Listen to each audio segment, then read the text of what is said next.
Kung napanood mo yung part 1, alam mo na ang reality ng isang domestic helper dito sa Singapore. Sa video na ito, pag-usapan naman natin kung ano ang mga requirements at tips bago ka mag-apply dito para maging handa ka at protektado. Basic requirements are: first, age for the first timer is 24 to 38. For the ex-abroad is 24 to 43. Educational background, at least high school graduate. And then passport, passport at least 2 years validity. And then medical exam, X-ray, blood test, pregnancy test, NBI clearance. Pero sa akin, hindi ako hihinga ng NBI clearance. Depende sa agency.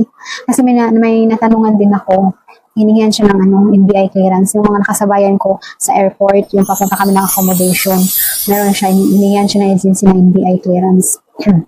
Pero sa akin wala. POAA at OWA processing, mandatory siya para sa safety at protection mo. Tips sa pag-apply, pumili ng license agency. Laging i-check sa website ng POA or DMW. Laging i-check sa website kung legit. Huwag basta-basta maniwala sa alok online. Alam niyo na maraming ngayon scam. Katulad ng friend ko, yun, in-interview na siya, mga ganyan na work, mag-alaga daw siya ng mag-alaga daw siya ng matanda, gano'n, nag-usap na sila. Tapos, biglang nanghingi ng pera. So, dapat careful talaga sa mga nakakausap natin online. Kaya laging check sa website ng DMW. Placement fee. Sa placement fee, sa Singapore, meron naman talaga salary deduction. Kaya dapat piliin mo yung agency na hindi ganun kalaki ang salary deduction. Like, mga 2 months lang na salary deduction or 3 months. Huwag kang tumulad sa akin na 4 months. Grabe yung hirap ng 4 months. Grabe yung parang nakakapagod magtrabaho tas wala kang sahod. Yun. Basahin ang kontrata. Dapat ang standard ng contract is 2 years. At doon sa kontrata, dapat nakasaad yung rest day mo, yung sahod, at iba pang mga benefits. Ihanda ang sarili physically kasi hindi lang physical work ang labanan dito, kundi pati mental, emotional resilience. Huwag agad muna mangutang.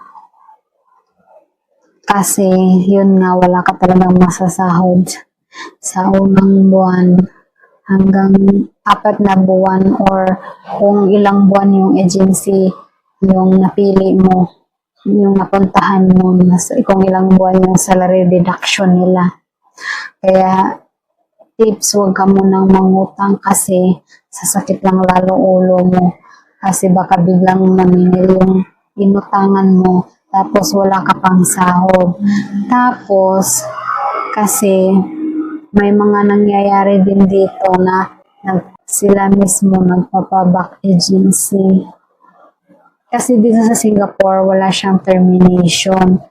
Pero may mga ibang helper na sila mismo ang nagpapaback agency pag hindi nila gusto yung amo nila. Yung hindi magkakasundo, mga ganun. Kaya, huwag ka talaga munang mangutang para safe safe sa sakit sa ulo. Mag-research at makinig sa mga experiences. Katulad sa ginawa ko ngayon, sana umabot ka hanggang dito kung first timer ka na mag-apply dito sa Singapore para makatulong sa iyo itong video ko. Yun ang mga requirements at tips bago ka mag-apply dito sa Singapore. Sana ito'y nakatulong para maging handa ka sa proseso at maiwasan ang mga problema at stress. Sa mga susunod kong videos, i-share ko din kung paano mag-adjust pagdating mo dito, ano ang bawat at paano mapanatili ang well-being at safety. Kung gusto mo maging updated sa susunod na mga videos, don't forget to like, share, and subscribe sa channel ko. Salamat sa panunood. Bye-bye.